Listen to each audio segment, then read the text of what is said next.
6절. 그때에는 이스라엘의 왕이 없었으므로 사람마다 자기 소견에 옳은 대로 행하였더라. 13절. 이에 미가가 이르되 레위인이 내 제사장이 되었으니 이제 여호와께서 내게 복 주실 줄을 아노라 하니라. 오늘 이 시간 그 사사기 17장을 통하여서 함께 하나님의 말씀을 나눌 수 있기를 원합니다.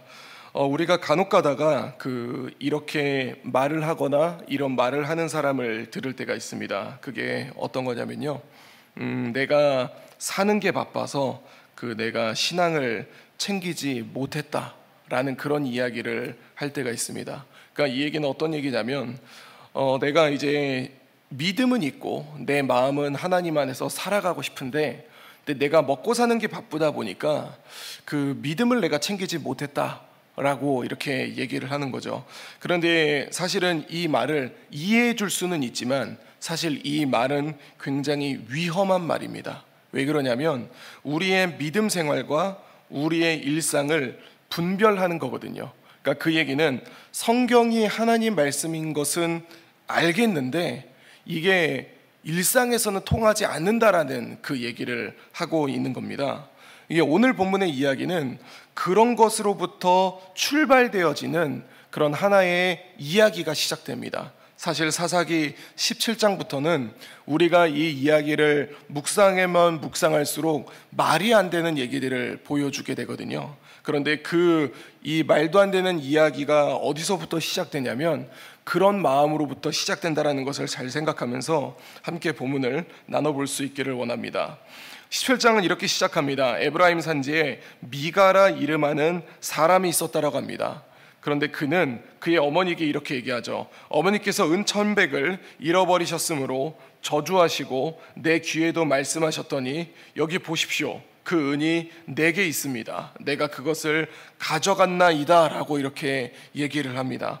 지금 미가라는 사람이 있는데 지금 이 이야기 자체가 좀 말이 되지 않습니다. 그의 어머니는 자신이 가지고 있던 은 1,100을 잃어버렸다고 얘기합니다. 그러니까 돈이 없어졌다라는 것은 굉장히 슬픈 이야기고 굉장히 당황할 수 있고 그리고 열받을 수 있는 부분이죠. 그래서 그 어머니는 그 돈 가져간 사람을 저주하기도 하고 그거를 자신의 아들 미가에게 얘기도 했습니다. 그런데 이제 미가가 뭐라고 얘기하냐면, 보세요, 그 은이 내게 있습니다. 사실 그것을 제가 가져갔습니다 라고 이렇게 얘기를 하고 있는 거죠. 우리는 이 이야기를 보면서 어릴 때 한 번쯤은 부모님 지갑에서 가져갈 수도 있지 라고 생각을 하거나, 아니면 미가가 어머니를 놀래켜 주려고 이렇게 했나? 어떤 이벤트인가? 라고 이렇게 생각할 수도 있지만 그런 부분들이 아니라 정말 그가 자기의 어머니에게서 돈을 가져갔었던 겁니다. 그런데 더 놀라운 것은 그것을 어머니에게 돌려주니까 어머니가 말하는 것이 자녀를 훈계하는 것이 아니라 뭐라고 얘기하냐면, 내 아들이 여호와께 복받기를 원하노라 라고 얘기를 하는 거죠. 자녀가 돈을 훔쳤던 거에 대해서 이야기하는 것이 아니라 돈이 다시 돌아왔으니까 복받기를 원한다라고 얘기를 합니다.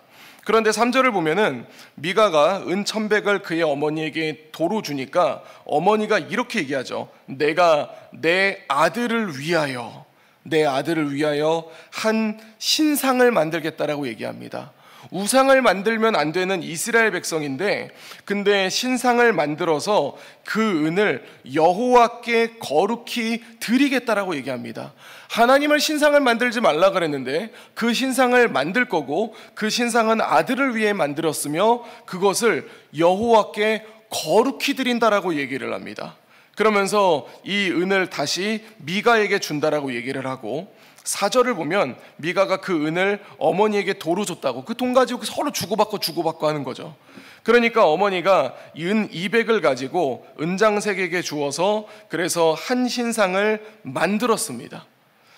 이제 5절을 보면은 그 사람 미가에게 신당이 있었는데, 이거 자체가 굉장히 놀라운 표현이죠. 집 안에 신당이 있는 겁니다. 신당이 있으므로 그가 에봇과 드라빔을 만들고 한 아들을 세워 그의 제사장으로 삼았다라고 얘기를 합니다.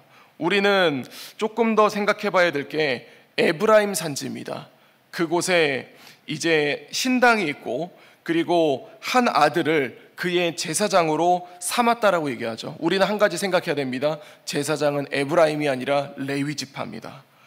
그러면서 6절에 얘기합니다. 그때에는 이스라엘의 왕이 없었으므로 사람마다 자기 소견에 옳은 대로 행하였다라고 그렇게 이야기를 합니다. 사랑하는 성도 여러분, 우리는 여기까지서 한 가지 살펴봐야 될 게 있습니다. 에브라임 산지에 미가라는 사람이 있습니다. 그러면 그 사람은 에브라임 지파 사람일 확률이 아주 높습니다. 그런데 그는 어머니의 돈을 훔쳤습니다. 그래서 그것을 주고받고 하다가 한 신상을 만들었습니다. 그리고 그것을 여호와께 거룩히 드렸다라고 얘기를 합니다. 더 놀라운 것은 그 집안에는 이미 에봇과 드라빔도 있었고 신상도 있었고 신당도 있었습니다. 그것은 자기의 집안을 위해서 굉장히 많은 우상을 만들어냈다라는 것을 얘기할 수 있는데, 그런데 더 놀라운 것은 제사를 드릴 사람이 없는 거죠. 그러니까 그 제사장을 누구로 삼냐면 한 아들을 세웠습니다. 한 아들을 세워서 네가 오늘부터 우리 집의 제사장이야 라고 이렇게 얘기를 하고 있는 겁니다. 7절을 보겠습니다. 유다 가족에 속한 유다 베들레헴에 한 청년이 있었는데 그는 레위인이었습니다. 이제 다른 사람의 이야기가 나옵니다. 레위인으로서 거기서 거류했다라고 얘기하죠. 그는 베들레헴에 있다가 8절을 보면은 그 사람이 거주할 곳을 찾고자 하여 그 성읍 유다 베들레헴을 떠나가다가 에브라임 산지로 갔다라고 얘기를 합니다. 그러니까 먹고 살기 위해서 미가의 집으로 에브라임 산지로 건너갔는데 그때 미가의 집에 이르게 되었다라고 얘기를 하죠. 미가는 그를 봤습니다. 그리고 그에게 얘기합니다. 너는 어디로부터 오느냐라고 하니까 나는 유다 베들레헴의 레위인으로서 거류할 곳을 찾으러 가노라라고 얘기를 합니다. 미가에게 있어서 좀 뭔가 만족하지 못할 만한 부분이 있었습니다. 그게 뭐냐면 이 사람은 돈도 있었고요. 그리고 자기 마음에 드는 신상과 그리고 신당도 있었습니다. 그런데 그에게 있어서 한 가지 불안한 게 뭐냐면 제사장입니다. 왜냐하면 그는 알고 있었습니다. 제사장은 누구라고요? 레위 지파에서 나와야 되는 걸 알았죠. 근데 레위 지파가 없으니까 자기 사람 그 아들을 이제 세웠던 거지 않습니까? 그런데 지나가는데 레위 사람이 지나갑니다.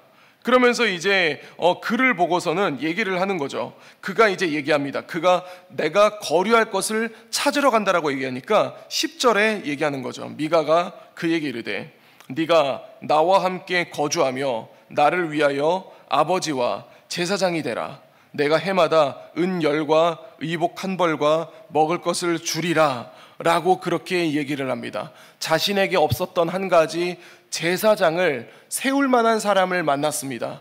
그리고 그와 딜을 하죠. 내가 너에게 돈 줄 테니까 너 정말 살 데가 없으면 우리 집 와서 제사장 해라 라고 이렇게 얘기를 하는 것입니다.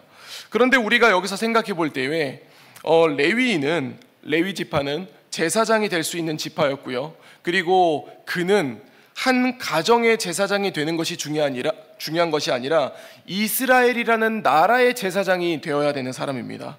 그런데 지금 그가 이제 돈을 준다고 얘기를 하니까 뭐라고 얘기하냐면 그 레위인이 들어갔더라라고 얘기를 합니다.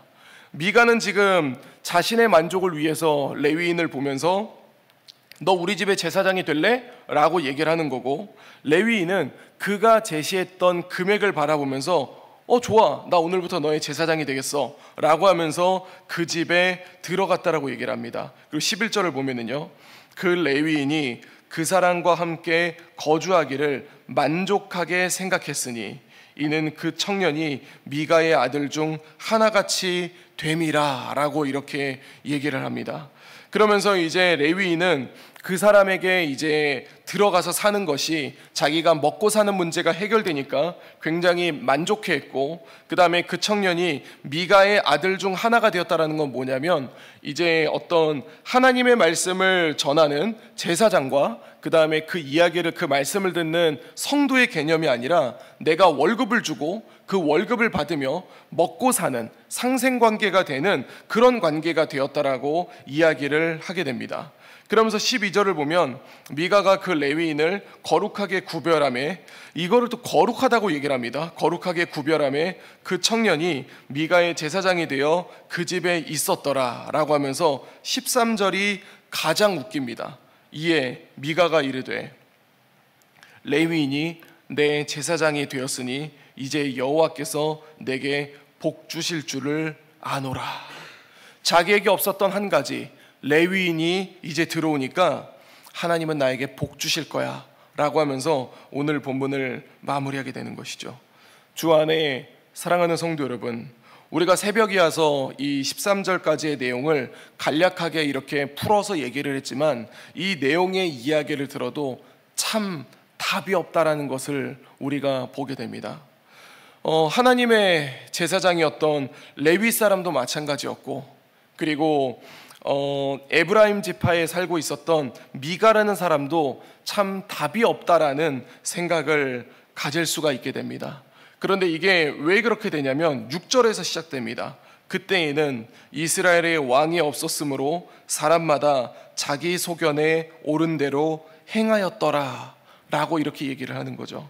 그런데 이게 어디로부터 나온 거냐면, 그럼 우리는 생각해 볼 수 있습니다. 미가가 문제냐 레위인이 문제냐, 이 문제의 시작은 어디로부터 나오는 것이냐라는 것이죠. 먼저 이제 그 레위인부터 한번 출발을 해보도록 하겠습니다. 레위인이 가지고 있었던 문제는 거류할 곳을 찾았다라고 얘기합니다. 이 얘기는 어떤 얘기냐면 레위인이 먹고 사는 문제가 발생했다라는 것이죠. 그런데 우리가 잘 생각해 보면 우리가 여호수아부터 계속 오고 있지 않습니까? 근데 잘 생각해 보면 그러면 레위인은 어떻게 살아가는가? 그들에게 이제 부여받은 땅은 없었습니다.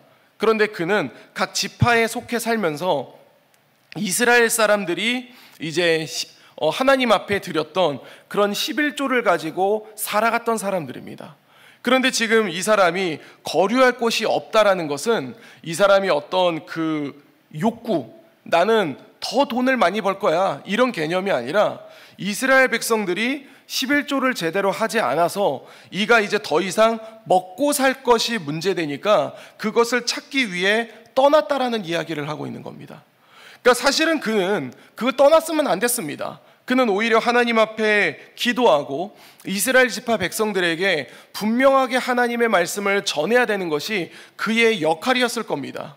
그런데 그는 그 이야기, 그 상황 속에서 나도 먹고 살아야지 라고 하면서 하나님의 말씀과 하나님 앞에 제사하는 것을 포기하고 먹고 살기 위해 떠난 모습을 우리는 볼 수가 있습니다. 그리고 또 이제 에브라임 지파에 살았던 미가와 같은 사람들, 그리고 또는 나머지 이제 이스라엘 백성들을 생각해 볼 수 있겠죠. 그 시대가 흉년인지 풍년인지는 알 수가 없습니다. 그런데 이제 그들은 뭐라고 얘기하고 있는 거냐면 하나님 앞에 내가 살아가야 되는데 내 먹고 사는 게 급해서, 내가 살아가는 것이 급해서 난 지금 하나님 앞에 드릴 거를 드릴 수가 없어라고 살아가고 있는 것이죠. 그래서 그때에 이스라엘의 왕이 없으므로 사람마다 자기 소견에 옳은 대로 행했다라고 말하고 있는 겁니다. 그러면서 나는 내 맘대로 살 건데 지금 내 형편이 이르니까 난 이거 안 할 건데 이게 11조뿐일까요? 신앙생활도 똑같습니다. 나는 지금 에브라임 지파에 있다고 했지 않습니까? 나는 하나님 앞에 제사하러 가기 싫은데 그게 귀찮으니까 나는 내가 가지고 있는 돈으로 집에다가 신당을 만들 거야. 그리고 내가 가진 돈으로 집안에 우상을 만들 거야. 하나님이 안 보여? 그러니까 내가 만든 이 우상을 하나님으로 여기고 살 거야. 다 내 맘대로 할 거야. 그러면서 뭐라고 얘기를 하냐면 그래도 난 참 하나님 사랑해. 내가 비록 우상은 만들었지만 이 우상 하나님께 거룩히 드릴 거야. 그리고 내가 이스라엘 국가 안에 하나님의 제사장 레위인이 있어야 되지만 내가 나의 만족을 위해서 마지막 조각 레위인을 제사장으로 만들었어. 내 마음을 아시니까 하나님은 나에게 복 주실 거야 라고 이렇게 이야기를 하고 있는 것입니다. 주 안에 사랑하는 성도 여러분, 그러면 오늘의 이야기를 우리의 생활로 가져오면 어떻게 적용할 수 있을까요? 우리가 하나님 앞에 살아갈 때에 우리가 일상이 굉장히 분주합니다. 그리고 때로는 우리 각자가 참 어려운 환경에 처해서 참 그 분주함과 바쁨과 어려움 속에 하나님을 놓치고 살아갈 때가 참 있음을 우리는 부정할 수가 없습니다. 그런데 그렇게 살아가는 것이 결국은 어떻게 말하고 있는 거냐면 여러 가지 그 상황과 환경을 만들어 가시는 하나님 가운데 우리의 입술 가운데 주밖에 없음을 고백할 수 있어야 한다는 것이죠. 우리가 주님 앞에 나아갈 수 있어야 되는 겁니다. 내가 감정이 안 좋습니까? 그럼 하나님께 나아가야 됩니다. 내가 경제적으로 안 좋습니까? 그럼 하나님께 나아가야 되죠. 내가 인간과의 관계가 좋지 않습니까? 그럼 하나님께 나아가야 됩니다. 그런데 우리는 계속해서 어떤 이야기를 듣냐면 세상이 들려주는 이야기를 듣습니다. 너의 인생은 네 거야. 네 감정을 위해서 오늘 하루는 네 맘대로 보내. 너의 감정을 위해서 다른 사람이 조금 피해를 봐도 괜찮아. 다 그런 상황 속에 살아가는 거야 라고 이야기를 하면서 6절 그때에 이스라엘의 왕이 없으므로 사람마다 자기 소견에 옳은 대로 행했다라고 얘기한다는 것이죠. 사랑하는 성도 여러분, 지금 우리나라는 개인주의 가운데 심각한 그런 어려움 속에 살아가고 있습니다. 아니, 오히려 세상은 이게 어려움이 아니라 진정한 삶이라고 이야기를 합니다. 그런데 우리가 한번 돌아볼 수 있었으면 좋겠습니다. 그 개인주의가 발달해서 그래서 나의 입장, 너의 입장, 내 입장에선 어쩔 수 없지, 너의 입장에서는 그게 맞는 거겠지 라고 그렇게 이야기를 할 때에 결국 우리 사회는 점점 더 아름다워져 가고 있나요? 우리나라가 각자 먹고 사는 게 어렵다고 얘기를 하지만 정말 경제적으로 많이 성장을 했고 실제로 우리 중에 먹고 사는 오늘 하루 뭐 먹어야 되지? 점심 어떻게 때우지? 이걸로 걱정하는 사람이 있는 것이 아니라 내가 맛있는 거 먹고 싶은데 뭐 먹어야 되지? 심지어 저도 오늘 점심 때 제육을 먹어야 되나? 라면을 먹어야 되나? 이런 고민을 할 거거든요. 어떻게든 끼니를 때워야지가 아니라 뭐 먹어야 되지라고 고민하는 사회가 됐다는 것이죠. 그런데 우리는 그 가운데서 경제적으로 발달됐고 문화적으로 발달됐고 사람들의 수준이 높아졌다라고 얘기를 하지만 우리는 서로를 돌아보는 그 마음이 너무나도 인색해졌고 우리의 사회는 지킬 것을 지키지 않는 사회로 번져나가게 됐다는 것입니다. 교회도 마찬가지입니다. 우리가 교회를 바라볼 때에 교회 안에서 하나님 나라를 세워간다고 할 때 이웃을 섬기고 이웃을 베푸는 것이 아니라 우리는 점점 더 어떻게 가고 있냐면 피해만 안 주면 되는 거 아니야? 라는 마음으로 나가고 있다는 것이죠. 사랑하는 성도 여러분, 이제 오늘 하루가 시작됩니다. 오늘 하루 우리가 살아갈 때 우리의 사회와 우리의 일상과 우리에게 들려지는 세상의 목소리는 이 사사기 17장 6절처럼 그때에 이스라엘의 왕이 없으므로 사람마다 자기 소견에 옳은 대로 행하였더라. 이것을 다시 풀면은요, 세상에 진리가 없기 때문에 우리는 그 진리를 말하는 것이 아니라 내 입장에서 가장 중요한 것이 바로 진리라라고 말하는 세상 속에 우리는 살아가게 됩니다. 그럴 때 우리는 어떻게 살아가야 될까요? 우리가 그 목소리에 귀를 기울이고 내 중심적으로 자기 중심적으로 살아간다면 그게 점점 더 발전되어서 오늘의 에브라임 지파 미가처럼 내 맘대로 살아놓고 여호와께서 나에게 복을 주실 거야 라고 말하는 것이 우리의 모습일지도 모릅니다. 오늘 하루 살아갈 때에 이 본문에 기록된 미가와 레위인처럼 살아가는 것이 아니라 우리가 이럴 때 더욱더 주님을 붙들고 주와 함께 살아감으로 말미암아 우리를 통하여 하나님 나라가 구현되고 우리를 통하여 세상 사람들에게 예수 그리스도를 드러내며 빛과 소금의 역할을 감당할 수 있는 우리 재건부평교회 모든 성도님들의 하루가 될 수 있기를 우리 주 예수 그리스도 이름으로 간절히 축원드립니다. 기도하겠습니다. 이제 오늘 받은 말씀으로 함께 기도하겠습니다. 미가와 레위인의 타락이 자기 소견대로 살아가는 자기 중심성으로부터 시작되었다는 것을 깨닫게 하소서. 우리의 시대에 만연한 개인주의의 흐름이 나에게도 영향을 주어 하나님과의 관계를 멀리하고 있지는 않은지 돌아보게 하소서.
이제 개인의 기도 제목을 가지고 하나님 앞에 기도하시기 바랍니다.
수고하셨습니다. 오늘도 하나님의 인도하심 가운데 승리의 하루를 보내시는 우리 재건부평교회 모든 성도님들이 되시기를 주님의 이름으로 축복합니다.